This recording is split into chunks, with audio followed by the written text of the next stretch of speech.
નામ એજાજ ખાન પઠાણ, સામાજિક કાર્યકર્તા, મક્તમપુરા વોર્ડ। આજે અમદાવાદ મ્યુનિસિપલ કોર્પોરેશન દ્વારા કમિશનર સાહેબ દ્વારા એક પ્રેસ કોન્ફરન્સ કરવામાં આવી હતી। પ્રેસ કોન્ફરન્સમાં એ વાત કરવામાં આવી હતી કે અમદાવાદ શહેરની અંદર આ વખતે વરસાદની અંદર 1 વર્ષ સુધી જ્યાં જ્યાં વોટર લોગિંગ સ્થળ છે ત્યાં તમામ સ્થળો ઉપર કાર્ય કરવામાં આવ્યું છે અને કોઈ જગ્યાએ પાણી નહીં ભરાય એવી પોકળ વાતો કરવામાં આવી હતી। પરકોટિંગ વોલ અને જે ખંભાતી કુવા છે તે બનાવવાની વાતો કરવામાં આવી હતી।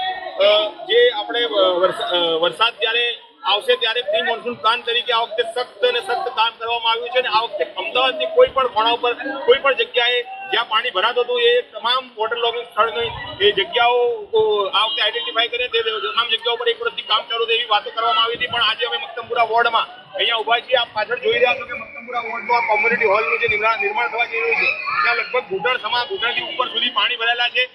આખા વિસ્તારની અંદર લગભગ 10 થી વધારે એવી જગ્યાઓ છે જ્યાં તમામ જગ્યાએ પાણી ભરાયેલા છે।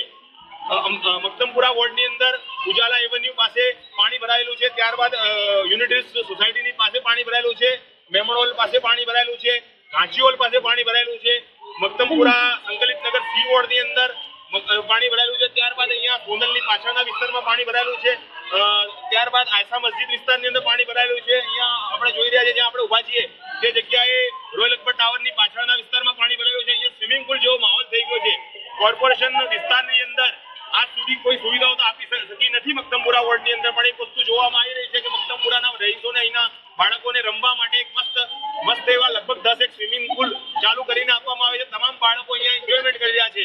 એટલે અમદાવાદ મ્યુનિસિપલ કમિશનરની આ સ્વિમિંગ પુલની નવી જે યોજના છે એનું અમે ખૂબ અમે ખુશીથી હર્ષોલ્લાસ મનાવ્યા છે। આપ જોઈ રહ્યા છો લગભગ નહીં તો 500 થી વધારે બાળકો અહીંયા એનું એન્જોયમેન્ટ કરી રહ્યા છે। તમને શરમ આવી છે કોર્પોરેશનના અધિકારીઓને, ભ્રષ્ટ અધિકારીઓ?